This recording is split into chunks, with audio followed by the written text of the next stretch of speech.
আসসালামু আলাইকুম। দেখেই বুঝতে পারছেন এত সহজে সুন্দরভাবে কি পরিষ্কার করে নিচ্ছি। হ্যাঁ, ঠিকই ধরেছেন, ভুঁড়ি পরিষ্কার করছি। অনেকেই মনে করেন ভুঁড়ি পরিষ্কার করা খুবই কষ্টসাধ্য, অনেকে আবার ভাবেন চুন দিতে হয় এন তেন। আসলে এগুলো কিছুই লাগবে না। দেখেন কত সুন্দরভাবে পরিষ্কার হয়ে গেছে, তাও খুবই সহজে। আসলে আমি আগে কখনোই ভুঁড়ি পরিষ্কার করি নাই। একবার করেছিলাম, আমার হাজব্যান্ড করছিল, বাট আমি প্রসেসিংটা দেখিয়েছিলাম। আর এবার আবারও করছি। তবে একই গরুর ভুঁড়ি হলেও এক একটা জায়গা পরিষ্কার করতে এক এক রকম, সেটাই আপনাদের সাথে খুব সহজে শেয়ার করার চেষ্টা করব। অবশ্যই সাথে থাকবেন, তাহলে আপনিও খুব সহজে করে নিতে পারবেন। দেখেন আমি কতগুলো ভুঁড়ি নিয়েছি। এখানে একটা গরুর 3 ভাগের 1 ভাগ। তো আমি একটা পিস প্রথমে নিলাম। দেখবেন যে এইরকমভাবে হাতে, এখানে কিন্তু আমি কিছুই করি নাই, এটা খুব সহজে কিন্তু উঠে আসছে। যেগুলো এভাবেই উঠে আসে সেগুলো এভাবে আমার মতো করে পরিষ্কার করে নিতে পারেন। এভাবে হাতে টেনে টেনেও পরিষ্কার করে নিতে পারেন, আবার নাইফের সাহায্যে বা ছুরি দিয়েও এই কাজটা করে নিতে পারেন। তো আমি এবার হাতে একটু পরিষ্কার করলাম, এবার একটা ছুরি দিয়ে দেখিয়ে দিচ্ছি, তাহলে খুব সহজ হবে। এভাবে আলতোভাবে দিলেই কিন্তু এটা খুব সুন্দরভাবে উপরের আবর্জনা বা ময়লাটা খুব সহজে পরিষ্কার হয়ে আসবে। তো পরিষ্কার করতে করতে একটা জায়গাতে দেখবেন পরিষ্কার হচ্ছে না, আমি আপনাকে দেখিয়ে দিচ্ছি। এই যে এই জায়গাটা, এখানে কিন্তু উঠছে না। তো এই রকম ঠিক এই যে পিসটা নিলাম, এটাতেও কিন্তু এই যে দেখেন এভাবে ঘষা দিচ্ছি, তারপরেও কিন্তু উঠে আসছে না। তো এটাই আপনাদের সাথে আমি শেয়ার করব যে এটা কীভাবে খুব সহজে করা যাবে। তো তার আগে দেখেন এরকম একটু লম্বাটে করে, একটু ছোট করে, বেশি ছোট না, তাহলে পরিষ্কার করতে কিন্তু অসুবিধা হতে পারে। তো এইভাবে করে কেটে সাইজ করে নিয়েছি। আর এখানে চুলার কাছে করতে হবে। আমি একটা পাত্রের মধ্যে পানি বলক তুলে নিয়েছি, তারপরে একটা পিস দিব। আর এখানে কিন্তু বেশি সময় রাখা যাবে না, জাস্ট একটু উল্টে দিয়ে এটা নামিয়ে নিতে হবে। এই টিপসটা মনে রাখবেন, মাথায় রাখতে হবে। পানিতে দিলাম, তারপর একটু উল্টে দিয়েই কিন্তু এটা উঠিয়ে নিচ্ছি।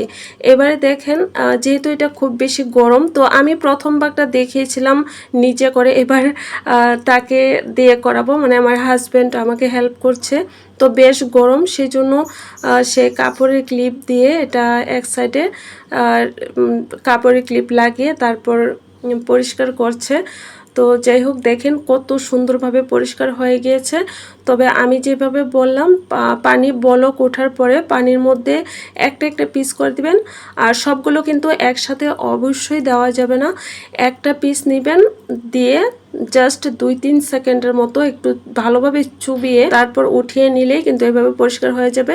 আর এখন যে পিসটা আমার হাজব্যান্ড পরিষ্কার করছে, এটা কিন্তু পানি দেওয়া হয় নাই। তারপরেও মানে আমি দেখাইছিলাম যে পানি ছাড়াও কয়েকটা কিছু কিছু অংশ আছে পরিষ্কার করা যায়, সেও ঠিক ওইভাবে ওইটা পরিষ্কার করে নিল। আর এখানে দেখেন একে একে আমি পানিতে, মানে গরম পানিতে দিয়ে জাস্ট 3 থেকে বড় জোর 4 সেকেন্ডের মতো একটু চুবিয়ে উঠিয়ে নিয়েছি। সে খুব দ্রুত কিন্তু কাজটা করে নিচ্ছে। আর আমি কিছু কিছু জায়গায় একটু স্পিড বাড়িয়ে দিয়েছি, নয়তো ভিডিও অনেক বড় হয়ে যাবে। তো এত সুন্দর একটা ভিডিও, মানে সহজ একটা ভিডিও, খুব ছোটো করে দেখানোর চেষ্টা করেছি যাতে আপনারা দেখতে পারেন ধৈর্য সহকারে এবং উপকৃত হতে পারেন। তো এই ভিডিওটা আমি রাতে, যেহেতু ঈদের দিন সারাদিন অনেক ঝামেলা থাকে, তাই রাতে বুড়িগুলো পরিষ্কার করে ভিডিও করে নিলাম। এখন অনেক রাত, আমি এডিট করছি, ইনশাআল্লাহ সকালে পোস্ট করব। আর এই কাজটা চুলার কাছে করলে সুবিধা হচ্ছে কি, আপনি ইনস্ট্যান্ট গরম পানিতে চুবিয়ে সাথে সাথে এভাবে দিলে কিন্তু খুব সহজে উঠে আসে। সেজন্য আমি চুলার কাছে করছি। যারা ভাবেন ভুঁড়ি পরিষ্কার করা খুবই কষ্টসাধ্য, তারা নিশ্চয়ই এবার খুবই সহজে করতে পারবেন। এবং যদি ভালো লাগে আমার জন্য মন থেকে দোয়া করবেন। আর আমার ভিডিও যদি আপনাদের কাছে সহজ এবং ভালো মনে হয়ে থাকে, তাহলে অবশ্যই সাবস্ক্রাইব করে পাশে থাকা বেল আইকন বাজিয়ে দিবেন, তাহলে আমার সহজ ও নিত্য নতুন রেসিপিগুলো আপনাদের সামনে পৌঁছে যাবে। যারা ফেসবুক, টিকটক, ইনস্টাগ্রাম থেকে দেখছেন, তারাও ফলো দিয়ে পাশে থাকবেন। আগে কখনোই আমি এগুলো ধরি নাই বা খেতে করতেও চাইতাম না, পছন্দ করতাম না, বাট আমার হাজব্যান্ড খুবই পছন্দ করে, তাই আস্তে আস্তে আমিও শিখে নিয়েছি। আসলে ইচ্ছে থাকলে উপায় হয়। আমার কিন্তু এগুলো খাওয়ার যেমন অভ্যেস ছিল না, পছন্দ ছিল না, তেমনি আমি এগুলো ধরতেও পারতাম না। যাই হোক, নিজের সৎ ইচ্ছা থাকলে সব কিছুই করা সম্ভব। তো সে কিন্তু একে একে মোটামুটি সবগুলোই করে নিয়েছে। আর পাশে পরিষ্কার করার পরে সে ধুয়ে ধুয়ে তারপরে এখানে রাখছে।